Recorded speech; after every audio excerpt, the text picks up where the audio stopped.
All right, I'm live. Hey, my name's Sean. This is Federal Prison Talk. I did 52 months in Florence, Colorado at the Federal Prison Complex. I was at the camp. We had a medium across the street, a penitentiary, and the Supermax, all on one kind of side of the highway. And I'll tell you more about that. If you're on pretrial and you're going through it and you think you're all alone in the world, you're not all alone. Well, hundreds of people have watched this channel, if not thousands. Actually, I just reached a 500,000 views. That's counting all 400 videos. But we'll talk about you and how to get through this pretrial process right after my little intro song, okay? Sometimes I get thinking about my life, wonder where did I go wrong? Sometimes I start to wonder. And I'm proud of that because I wrote that in prison. And if you're going to prison, let's say you've never been in prison and you're never going to go to prison, but you're curious, can you tune on this channel? I'm going to tell you what it's like, and it all starts way before you go to prison. It's called pretrial. It's where you get indicted. I might just get into indictment, what that means. And it wasn't in my civics class. It wasn't in any government history or civics book that I read in school, but an indictment is just, I don't think it's constitutional, and we'll get into that. In the meantime, a lot of people have been indicted, or they've been targeted, or watched, or warned by the FBI. Like I just got a call from a guy. I get a call at least every day. I get at least one call, two, three, four, five, every day. And last week, almost all the calls are people on pretrial. And there's a lady named Katie. If you're watching, I know you're going through it. I'll call you this week and tomorrow, Katie. She's going to come on the show eventually, but she's going through. They're still going through the discovery, and there's a whole process, guys. It took me 4 years to get sentenced, and it was a year before that I got my house raided, waiting to get indicted. Anyways, I see Wesley's in the room. What's going on, Wesley? Hey, we got Carlos Gonzalez. Let's see, put you on the screen here. First, I want to shout out to Wesley because Wesley's been watching me for. I've been on doing this at least 3 years. And let's see what Carlos has to say. Sean, this is Carlos. I thought you were going to say Carlos Santana. No, Carlos Santa Cruz from Nogales. Okay, that's I want to say Arizona, right? Yeah, close to Tucson. Let's see. And I'm going to La Tuna satellite camp. I have to be there on the 22nd. Wow, that's a week or so. Man, dude. Hey, you give me a call tomorrow. If you want to call in right now, the number's on the screen. We can talk, man. I know you're going through it, man. Now, La Tuna, the camp is fine. What is it? Next to a medium, I believe. I think it's next to a medium. So, I got a whole list of things that you can prepare for before you go in, like what you can bring, what you can't bring. But, things like, let's go over a few right now. So, you want to, let me give you some advice before you go in, man, before I give you the list of things. I tell this to all the guys who've been calling me. If you've got family, if you've got kids, if you've got friends, and you're not going to see them for a while, right? I'm not sure how long you're going to do it, but here's my, this is more than a suggestion. I really hope that you do this. You grab anybody around you that you love or care about every single day before you go in, and you just give them a big hug, and you tell them I love you, man. And if you could do that 10 times a day before you go in, Carlos, because once you get there, after I told you this, let's say you don't do that, you're going to go, man, maybe I should have told them I love them. Even if you're fighting with them that day and they're angry that you're going to prison and you ruined their life because you did this to them, and I get it. That's how they feel. And part of that's true, man. You did do this to them. It wasn't a bad choice or a bad decision, man. No, this was a thought-out thing, dude. That a bad choice, I go to McDonald's and I order a quarter pounder. I should have got the Big Mac. That's a bad choice. That's a bad decision. No, when you're going to prison, man, that's more than a bad decision, guys. Own up to it now. Because if you don't up to it now, or at least own up to it while you're in there, because you never owned up to it, nothing's changed, man. My advice: your kids, your friend, even your friends, man. Even if you still got a job and you're working till the last day, go hug the boss, the one you hate. Just tell him you love him, man. To do these things because you're not going to get a chance when you're in there. They'll come and visit you and stuff, but to do it before you go into prison, man, they're gonna remember that too, man. And I don't know how much time you're doing camps. It's 10 years or less, but I know a guy. He's doing 9.5 years in camp. He barely got in under the 10-year wire, and that's a long time, man. Yeah, he'll shave a couple years off with good time and all that. And Carlos, I'm sure you've done all the math. I don't know if you're in there more than 2 years to then get RDAP if you qualified ahead of time. If you don't, if you haven't qualified for RDAP, and just because the judge recommends that, that's the biggest joke in there. The RDAP coordinator, that's like the director. Ours used to tell us all the time, "Oh, the guy shows up in my office. He's been recommended by the judge to come in there." She's, that's Department of Justice. This is Bureau of Prisons. I run RDAP. These judges' recommendations, they mean nothing other than the judge recommended them to you. I mean, it's just, I recommend you walk the track, work out, take every class that you can possibly take, programs, hang out with the right people. I recommend all this too, but my recommendation is no better than the judge's recommendation. When you get inside of the Bureau of Prisons, they're their property. And whatever the judge recommended, it's pretty much a joke on the inside. It's a great recommendation. Hey, remember that recommendation, but it's not going to get you an RDAP. It's not going to get you an RDAP, man. And they're not going to believe you sitting behind the desk of the director of the RDAP telling them, "Hey, man, I've been, smoking pot for years. I got an alcohol problem." You're now a felon who's in prison, sitting there trying to convince the RDAP director that you would like to go in the program. And it's not because I know I get a year off. No matter what you say, your word is worthless now that you're in prison. You can make that word become something when you're in there, and your word can become credible. But you're like the new guy in prison, and this RDAP director is going to say, you got recommended by the judge, and just you told me you've been doing drugs all these years. You want to get off? Sure, come on right in." It doesn't work that way, man. You need a verified person to write you a letter, evaluate you, all the right forms. We can do all that for you, but call the number up if you're interested in that. It's never too late. But I'm just here to talk to you guys. Maybe someone wants to call in, tell me what you're going through, because I've been there, guys. 4 years on pretrial. So I work for Wings for Life. It's a nonprofit. We help, like Carlos, if you're going in there now, your family's left out in the cold, they can call us, Wings for Life International, and we're working on some other offices in other states. But we try to help your family out, man. Get some clothing, we get bikes away to the kids and to the parents. Now we're working on housing. Specifically me, I got a guy who's 4 years on pretrial now, nowhere to live. He got kicked out of the place he's at, and so hopefully I'll get him in this place next week, and got some hotel vouchers that I can give out to people now. All this stuff. We're just now getting to this point, but we're trying to help your family out while you're in there. Tomorrow, a bunch of the people from Wings for Life are going out to prison near Santa Fe, and they're having a family day. It's an extra visiting day that the prison lets Wings for Life go in there, and they have all these activities for the family. And they get an extra free day to visit them. Normally, they were going to have visiting on Saturdays at this prison. But I can't go yet. Even though I'm off probation, I still got to wait 3 more years on top of that.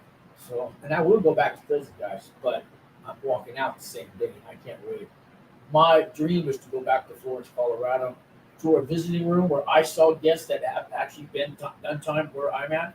And I said, I want to be one of those guys. I want to come back to this prison and offer help to the inmates sitting there. And I'll get to do that a couple more years away. But here today, I feel for you, man. I know what you're going through. And I'll bet you a lot of you guys, Carlos, 42 months, Carlos.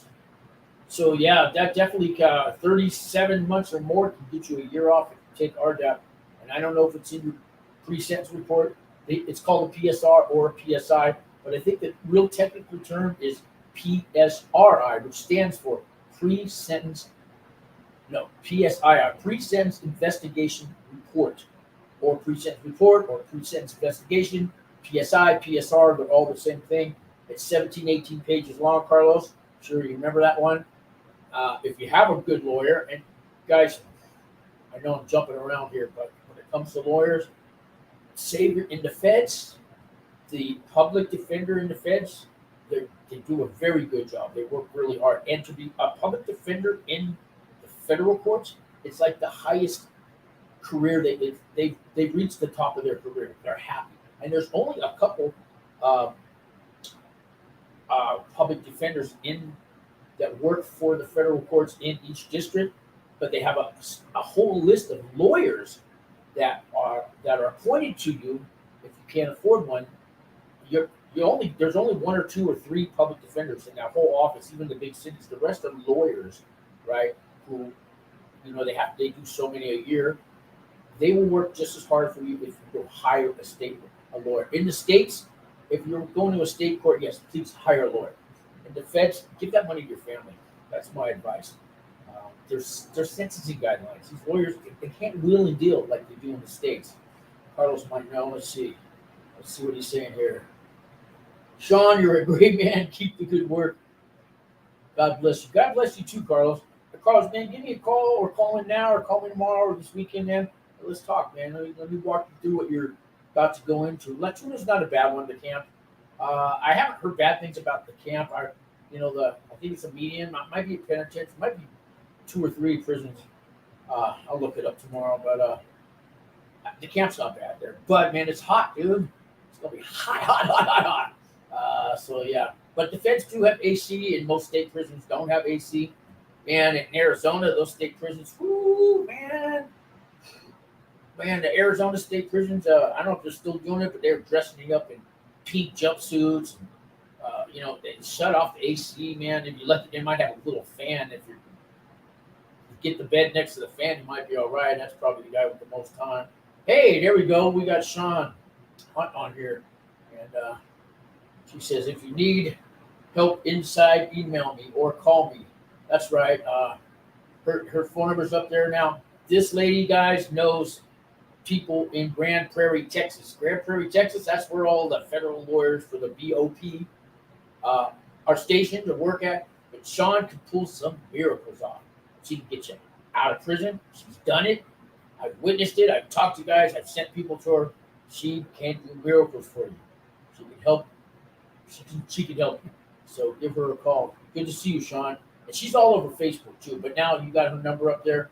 I'll leave this up here for a while, Sean, until the next chat one comes in. And I still got to call you. You know what, Sean? I'm going to write down your number too, because I put it on my phone. Where is it? Because I was looking for it the other day. And I maybe not looked in the right place, but let me get you in here. I got you. Yeah, I want to give you a call this weekend, Sean. Let's see here. Yeah, she can really help you guys. Let's see what we got. 509 470 5726. I do have your email still. I know that. That popped up. I got your number. Gotcha. Anyways. So I was talking about saving your money if you're going to hire a lawyer. If you haven't already, you'll find that they have federal sentencing guidelines. They don't make really deals like the states do. You'll get a deal, but it's rare they're going to give you. If you turn down that deal, they don't come back with a better deal. They might leave that one open, but the states you could turn down 1 or 2 and finally get 2 years when you're looking at 10. They don't play that game in the feds. They really don't. That's why they indicted you first. They already said you're guilty. You weren't there at the indictment. You'll never get to go there. It wasn't a jury of your peers. It was a grand jury who you'll never meet. You'll never know who they are. I think it's 18. Grand jury could be 24. And there's little known about grand juries. really hard to find information about that. And all they need is hearsay, a reasonable suspicion, you know, just almost like a hunch that you did something, and they convinced the grand jury of that, and now you're going to go to prison unless you can prove in the federal court after the indictment that you are innocent. Yeah, I missed that day in civics, and it wasn't in my book. They must have tore all the pages out that said that. I don't know what part of the Constitution that's in, but and that's my twist on it. But a lawyer will tell you that he doesn't know what he's talking about. Indictments are, they're legal, and sure. Tell that to somebody who's been indicted. Sean says, 72 people I've gotten out so far. Wow. So yeah, I knew it was a lot, but now I met Sean maybe 2 years ago. She's doing things, guys. She's doing things. So call her, man. She can really help you. I can get them into RDAP now, Sean. I have a treatment. I have a licensed, drug counselor and all that. So, but Sean can also. I think you have that service too. But Sean can really help you guys. She can get you out. I can't get you out. Although I got a girl out of jail last week with the help of some other organizations here in Albuquerque. She had to go live in a sober living house. But instead of waiting another year until she got sentenced, she's out, and they also made a deal where as long as she stays good for a year, they're going to pretty much waive that, and she won't have to go back to jail. And I had a big part in that. That's from Wings for Life, but because I'm networking out here, guys, and man, it's amazing what being a felon, you got to almost turn to a felon to help somebody nowadays. We did this all without lawyers. Got this girl out of jail, and that's just the first one I got to be partake in. But there's more coming. Guys. Carlos says, Sean, can you tell me about La Tuna? Well, I know there was guys that came to our camp from La Tuna. I don't think La Tuna has the RDAP, and I think that's why they transferred. I was in Colorado, Florence. If I remember right, the camp doesn't have RDAP, but the medium, I think, over there does. So if you were to take RDAP, you're going to have to transfer somewhere. They take care of all that. And a lot of times when you do transfer to another camp, from camp to camp, your family can pick you up and drive you over there. It's all got to be pre-approved. Or they can give you a Greyhound bus ticket. The other way they do it is put you on a Con Air, or shackle you up and put you on a bus, and that's a horrible experience because you get to self-surrender, and that you're actually lucky you get to self-surrender, because when you have to go through the whole system and go to Oklahoma City, and some guys, I know guys that got sentenced to a year and never made it to their prison camp because they just spent the whole time going from one detention center to another, to Con Air, to a bus, and they just moved them all around, and they never got to go to prison. They just spent the whole time in shackles, basically. Sean says, I know all about the grand jury and how they work. Well, Sean, we got to talk, because when I talk about the grand jury, I get very angry. I thought it was supposed to be jury of my peers. Why can't I go to the grand jury and argue my case against who's ever, telling them that I'm guilty of something? I didn't think the law was supposed to work like that. But we'll talk. I'll give you a call this weekend. Carlos says, and what I can take, I am diabetic. Can I take my medicine? Yeah, there's a lot of people, well, I don't know a lot, but there was a line. My camp had about 420 inmates. There would be 30 or 40 of them in line every day to get their insulin shots. They're not going to give you all that to take back to your sleeping area or your cell, or it's not a cell, but we had little cubicles. Some camps are dorms. Most of them are little 2-man cubicles. I had high blood pressure. They let me take that back. The insulin shots, yeah, you got to line up every day. They'll give you a couple snack bags and stuff for, how you got to have the sugar and all that. They'll give you whatever it's in there, a candy bar, a sandwich and stuff. They'll take care of all that for you. But yeah, you're spending a lot of time in line. it gets you out of work, but yeah, you'll still have to work unless you got a doctor's notice that says you can't work. You're going to work. Uh, Sean says, "Are you going to the camp or to the main? I have clients in La Tuna right now." So there, Carlos, she's asking you. He's going to the camp, I believe. That's what we said. Let me look up here on the first one. It says, yeah, he says he's going to the satellite camp, Sean. Satellite camp. Let's see what's the next one here. She said, oh yeah, we're going to camp. And she says the camp does have RDAP now. Does have it now. It's been 4 years since I've been in, and they didn't have it there at the camp then. So they got it now. That's good. I know a lot of changes since the pandemic.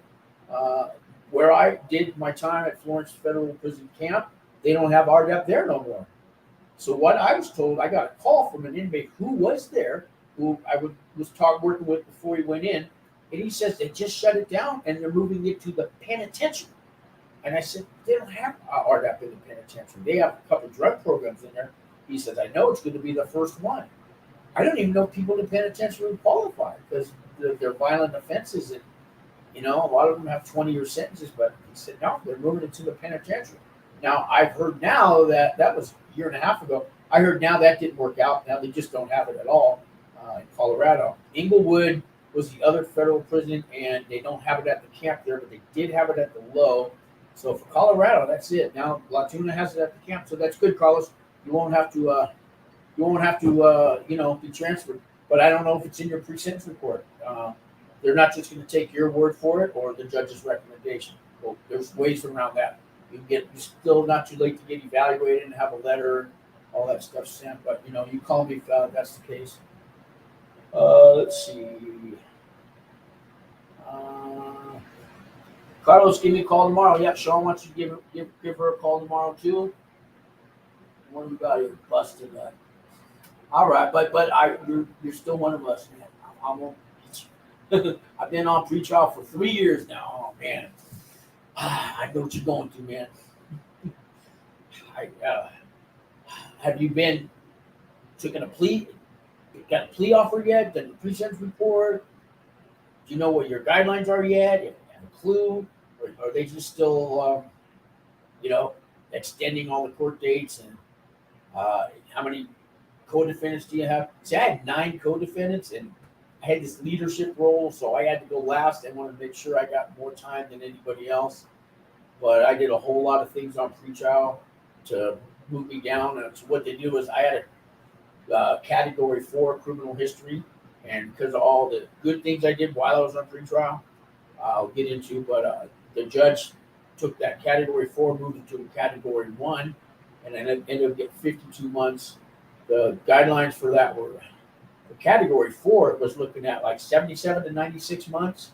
So I got it all down to Category 1, which is 51 to 70 months, and they gave me 52, way at the low end. And judges can do this. And the prosecution was very upset. They were pissed off. They said, well, we might go for 60 or 70, but don't give them that. That's too low. We were looking at 85 today. So, they're arguing over months and years. And I impressed the judge, though. There was an Alcoholics Anonymous central office in Oakland because I was in a sober living house. I also, how I paid my rent was I was a cook there, and I worked for free, and I got a little bed, off to the side here. I mean, it was nothing special. It was a cot, really. And so I got to stay on the cot for free. I had to cook 3 meals a day, 7 days a week, pretty much, for free. I did that for a couple of years. The AA central office in Oakland, I went there twice a week, and I emptied all their trashes. I cleaned their bathrooms. I answered some of their phones. I helped them with putting together schedules and mailing them out. I did all kinds of stuff for them. Friday nights, there was this church group with the sober living house I was at. We all jumped in a van. We handed out sleeping bags, and jackets, and lunches, and hygiene products and stuff. We went to all the homeless camps, and I had pictures. I documented all this. I showed all this to the judge. All the things I did, and I also volunteered at a food bank once a week. It was 4 hours a week. But it's the fact I did all these things, and it was changing while I was on pretrial. So when I first got indicted, guys, I was so innocent. And how dare they indict me? Don't they know who I think I am? And I'm taking this all the way to trial, man. Oh man, how I was so angry, man. Uh, you know, I was in denial, everything else. Today, I'm going to tell you, guess what? Oh, I did it.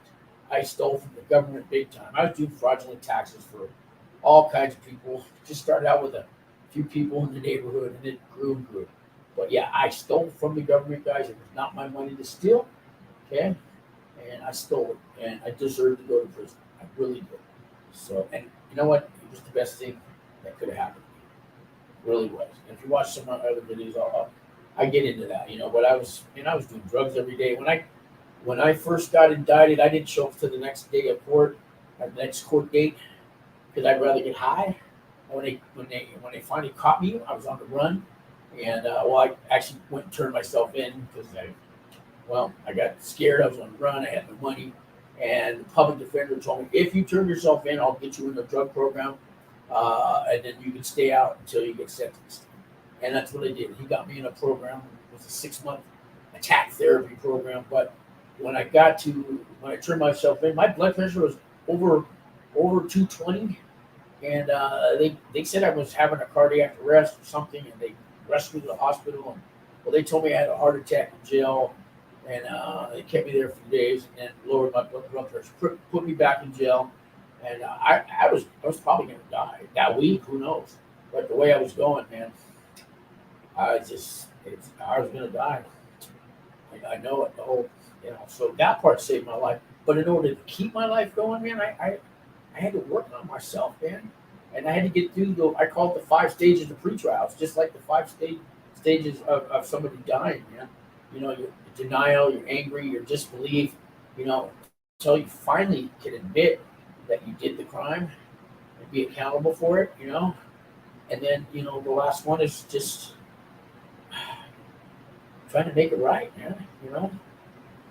What can I do to make up for what I did to the world? And it's kind of why I do the show.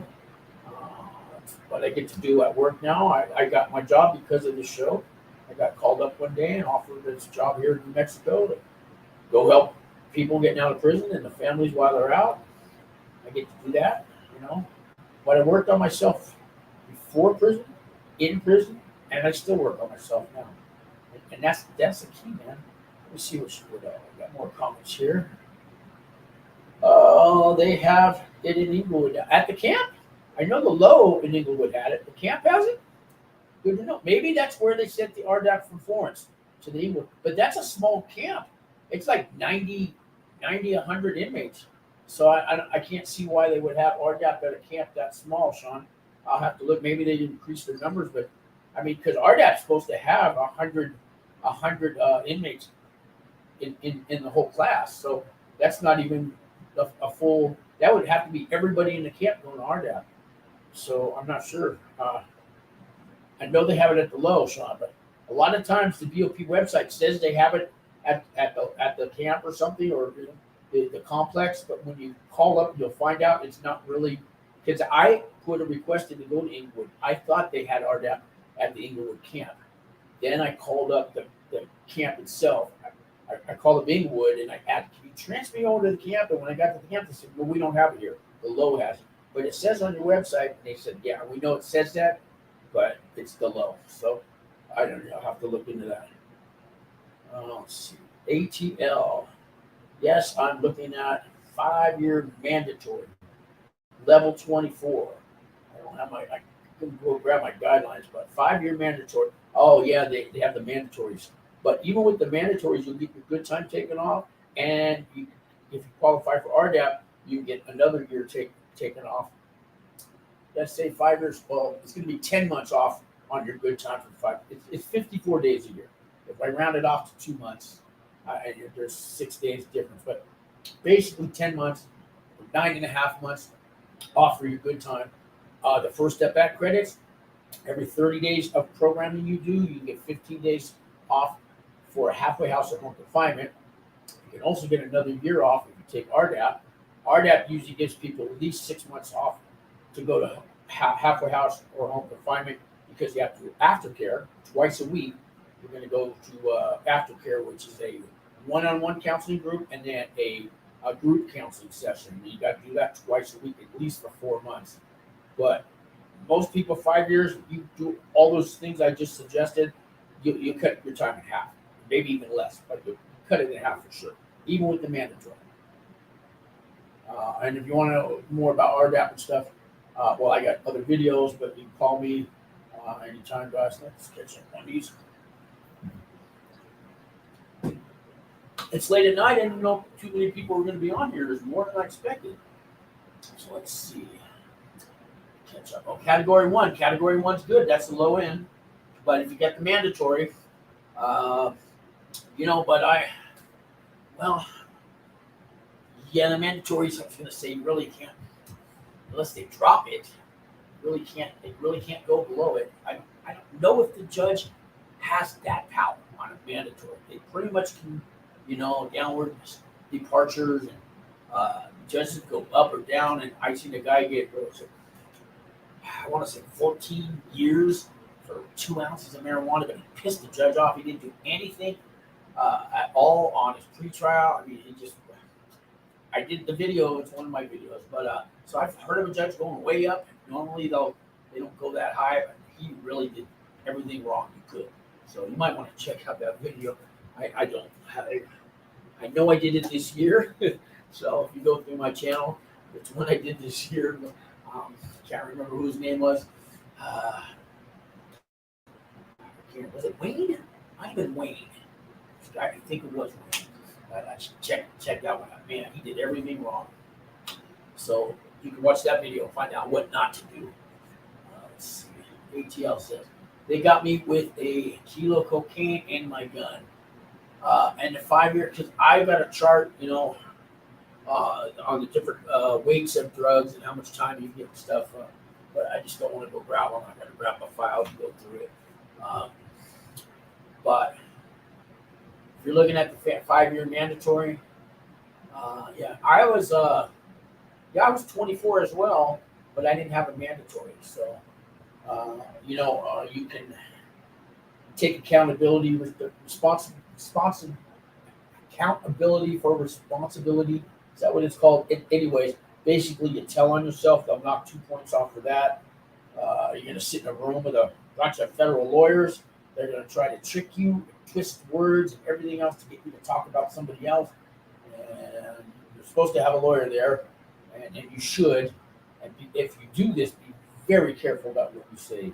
They're going to trick you in every way. Well, Tom over here, you know, we just gave him 10 years because, you know, he had the 10 kilos. What, Tom had what?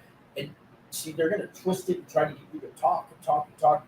So if you're going to take that 2-point reduction, you got to be very careful. You only talk about yourself.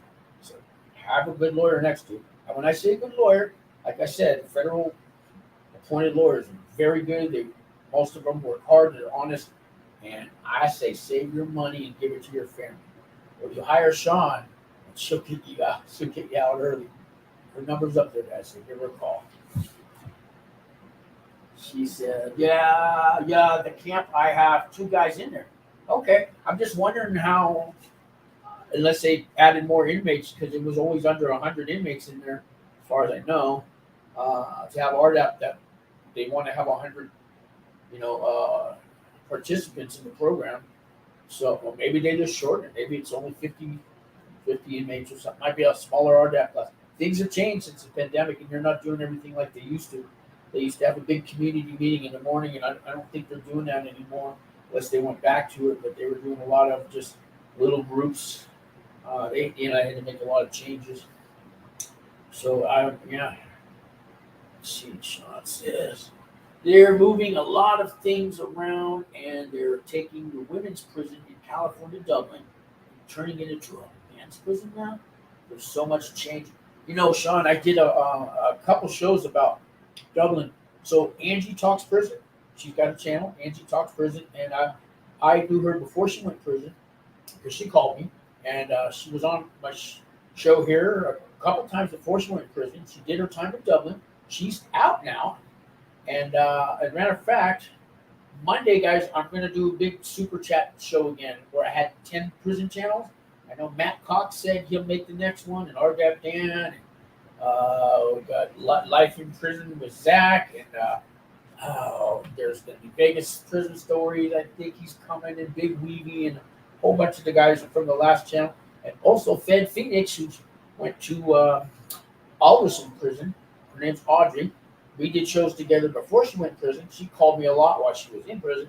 She's out now. She's getting her channel back going. It's called Fed Phoenix. I think it might be Fed Phoenix 2 now because she couldn't get back into her old channel. And I'll talk about that. If you're going to turn yourself in, Carlos, you got to write down all your passwords and usernames and everything else. And if you can't keep that phone number, which, for you, it could be a couple of years, you let Google know or Facebook know that you're going to prison. And I want to be able to get back in when I get out, and they'll give you a special kind of code, and you write that down and you take that with you when you go to prison. When you get out, that will let you get back to access all your stuff. You'll have to send them a copy of your ID and social security number and stuff like that. But there's a way. I went down in person to their office because I lived in Sunnyvale. So I went to the Google office, showed them my ID and stuff, and they gave me access to all my Gmails and stuff. But so that's something you want to write down all your passwords, usernames, and even your Gmail or your Yahoo mail or whatever it is, just the whole name of it, because you'd be surprised you forget all that stuff while you're in there. And maybe you have a friend or a relative log on there every couple months just to keep it open. That could, if you have that luxury. Let's see. What was I talking about now? I forget what I was talking about. Let's go back to some of these. They got me with a kilo cocaine. There we go. Let's read this one. Oh, yeah. They're moving a lot of things around. Oh, yeah. The Dublin prison. So that's what I was going to talk about. I got sidetracked. I sidetracked myself. But a lot of women were raped in Dublin prison. And I did a show on it. And I have news clips and proof. It's all in the show that we and Angie did. And Angie was there. And a lot of the names that the news channel 2, KTVU out of Oakland, did a really good investigation story on it. And I showed all those clips on that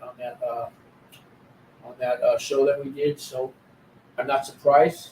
They actually shut down the one in Atlanta, I believe, the penitentiary, the women's prison in Atlanta, because of women getting raped, and finally, the guards getting caught. See, that's the big thing. Me and Angie would like to find some way to make legislation where the guards have to wear body cams, and where they can't turn them off. Period. If they do, they're fired, basically.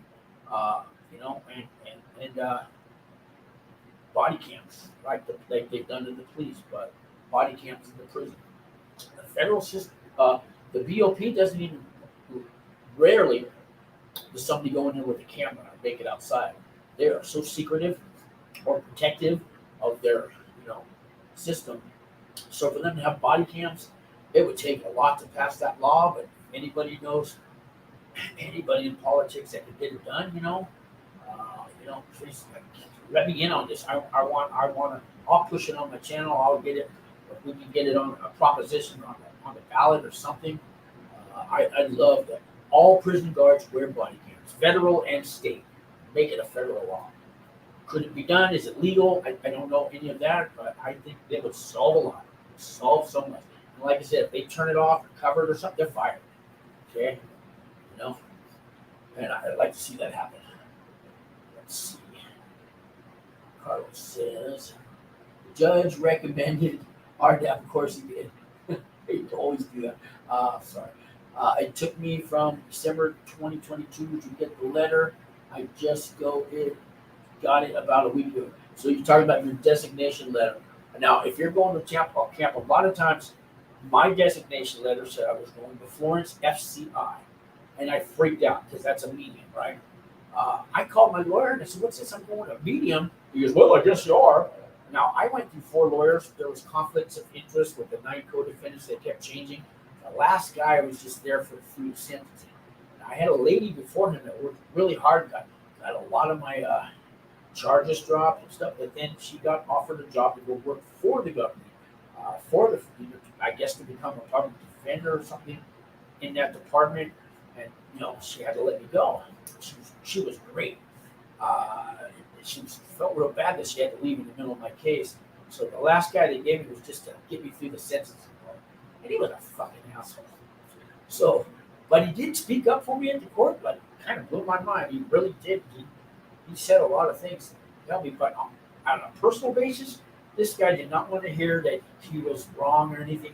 Our dad Dan called him up and said, "Yeah, I'm working with Sean," and he says you told him that he's going to go to the medium, and Dan says, "No, that's just the I'm going to say that's the prison that is in charge of the whole complex, or they run the camp. So if your designation letter says FCI or penitentiary on it, and you're out here on pretrial, that's where you check in at. It's like you're going to check in at the main desk at the hotel, and they're going to walk you across the street to the camp. And that's what they did for me. So don't freak out, anybody, if you get that letter." Let's see what else I got here. Sean says, "Now, if you are even signed up for first step credit classes, you're getting the credit even if you are not in class due to them being locked up on getting people into class." Oh, that's good to know. Because I do know you only have to do an hour a day to count for a full day's credit. So let's say you go to a camp or a low or a medium or whatever, and they have a class Monday, Tuesday, Wednesday, Thursday, and Friday, and you say, "Well, I'll just take 4 classes on Monday and get it over with." Guess what? It only counts as one day. So take Monday, Tuesday, Wednesday, and Thursday classes to get your 4 days, if that makes sense. But I'm glad they're doing that, Sean. And I know a lot of the jobs, like if you're doing landscaping, they might count that as agriculture. If you're doing food service jobs, they count that as like culinary arts and things. So a lot of your jobs will count as a program. Even if you're an orderly cleaning the bathrooms, I think that counts as sanitation classes. So they've kind of worked it out like that. Because a lot of camps, they might not have classes and programs available. And mine had everything: anger management, parenting, you name it. We had seven habits on the inside. That's 7 habits of highly effective people on the inside. It was written by Dr. Covey's son, I believe, and they did it just for people in prison. That was a great class. I mean, we had a lot. We held 500 inmates. It was never quite full, but it was usually pretty full. But if you're going to a camp with 85 people, everybody's working, and there's probably not going to be that much opportunity. So they have changed a lot of the jobs to be career jobs, to be part of the First Step Back credit. Let's see what else she says here. They have a residential RDAP and a non-residential. The residential is 1 year long. Is a year long. The non-residential is 6 months. I took them both. When I was in the First Step Back, was just starting. So the non-residential, we were told you got 90 days halfway house for it at that time. But also the guy teaching it said, but the case managers never really get the paperwork done for this. Now they've been after these guys. You will get the credit. And since she says it's 6 months long, I forget how long mine was. I got the certificate on the wall. I want to say 100 hours, but you don't do them all in a day. And I took that. What I heard was if you take it, if it's 6 months long, so I don't know how many days a week you go. I don't know if that's Monday through Friday or what, but that's a lot of credits for you. When I did the RDAP, it was 9 months long. I heard it takes longer now. If you only have a 2-year sentence, from 24 months to 30 months, you're supposed to get 6 months off. 31 to 36, 9 months, 37 months or more, 1 year. But if you only have a 2-year sentence, and RDAP's now a year long, you may not have time because RDAP only starts once every 3 months. They start a new session, and you may not have time enough to get the full credit. Although now I hear they kind of give you as much as they can, they work with you. 2 years kind of is a rough one. Sean says they're also going to start charging for phone calls again. Oh, they are. If you're not in the first step credit at classes, you get 300 minutes a month. If you're in classes, you get 500 minutes a month. Because I know it's 500 minutes a month for free. And are you saying, Sean, that they're going to start charging? But if you are enrolled in these uh, classes, it'll be free for them, which is a good thing. I mean, who wouldn't want to educate themselves and take classes? And I say that very sarcastically because you'd be surprised how many people don't. And I've seen a lot of guys go to RDAP and not even finish the day. Oh hell no, I'm not doing this. That attitude, and they're going to go far in life. And I say that very sarcastically. So if you think you're going to go to prison and you're going to get through this alone, I'm not going to make no friends. I'm going to do my time and keep to myself. That's the wrong attitude right there. And what are you gonna accomplish by going through it alone? Look, you're gonna be living with hundreds of men, seeing them every day. Whether you want to make friends or not, you're going to get to know these people. And if you want to do it alone and have no friends and go through the whole thing, you might make enemies instead of friends. So I suggest get over yourself. You're not that special, okay? Not that special, man. Not different. You're going to get in there, you see 26 people just like you, exactly like you. And that's going to make you more angry. So get over yourself, and you make a friend or two along the way. You might just need them, but pick the right friends, okay? Go to the law library, go to religious services, go to the chapel, go to the gym, go find them out there playing baseball. Find the right guys, and you know who they are, right? Make a couple friends and get through this thing, man. And don't go it alone. What are you, the Lone Ranger? Because he had Tonto too. Okay, because that attitude, you're gonna go right back again with that attitude, man. While you're there, you take every opportunity to change your life. Work on your body, your soul, your mind, your spirit. Take every class. That's what I did. Every program, everything. I went to Muslim services, Mormon services, Jewish, Wiccan, you name it. The Native Americans even let me go to the sweat lodge once for a special session. I tried them all out. I didn't want to become anything, we had, I don't know, 14 different religions. I went to every single one. I read books on, how to grow peanuts just to get the knowledge, man. Things I'm never going to use, but I grew my mind. I worked on my mind, right? I worked on my soul, my body, my spirit. I took advantage of this opportunity to find myself. You may never get this opportunity, so you would and use that opportunity. All right, all your drama and stress, and bills, and career, and all that's going to be waiting for you when you get out, and the family and all this stuff. All right, meanwhile, your family's, man, you know what you're leaving them for? I mean, you know how hard it's going to be when you did this to them. Like I said, that's not a bad choice. It's something you thought through, man. You put your family second, and you went and did the crime, and now you're going to prison. So get over it. You're not special. But use this time to change everything about you. You know what you got to change while you're in prison? Everything. Everything, man. Everything. Think about that. I hope I made you angry, and I hope that pisses you off, because that means you're thinking about it. So, she says, none of the calls will be free. They still have to pay for them, and they also have they have tablets now in the feds. In all the pictures now, you can buy. You watch movies, listen to the music, play games. They're helping a lot of the guys there in tablets. So I haven't. It's the first I heard of the tablets. I know a lot of the state prisons have tablets. I've not heard this, Sean. So sure that we're talking about the feds, because I even talked to my old probation officer. She fills me in on stuff. Yeah, my federal probation officer. She's coming on the show here. She's waiting to get approval from her boss, and she's gonna come on and let you guys ask her anything she wants. So yeah, I got that kind of relationship with my old probation officer. So anyways, well, I that's Sean's filling me in off. I got to Sean. I need to check. I need to I got to see it for myself, but I'm going to take your word for it for now. Tablets in the feds. That's great. That's great. Is that just camps? Because Sean, maybe you're talking about detention centers, because I think they have tablets there. In the actual prison, I'm not sure, but we'll look into it. Carlos says, Sean, thanks for your time. Okay, shout out to all. You bet, Carlos. And I hope you give me a call, Carlos. Let's talk. And I want to walk you through like a list of things before you go in that you can bring, that you can't bring, that you should do before you go in, so that when you get out, like I said, your passwords and usernames and all that stuff. We want to make a list of everybody that you want to write or call. You want their email, their address, their name, their phone number, because you're not going to remember that.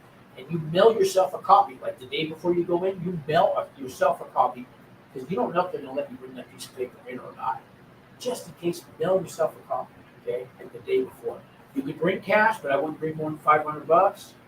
Any other cash that people send you, Western Union or MoneyGram, is just fine. If they mail you a money order, it could be a week, 10 days before it actually gets put on your books. Things like that. Sean says, nope, the federal prison, I've gotten 3 people tablets already. They are $130. Oh, they have to pay for the tablets. And then if they want to watch the movies, that costs money, I'm sure.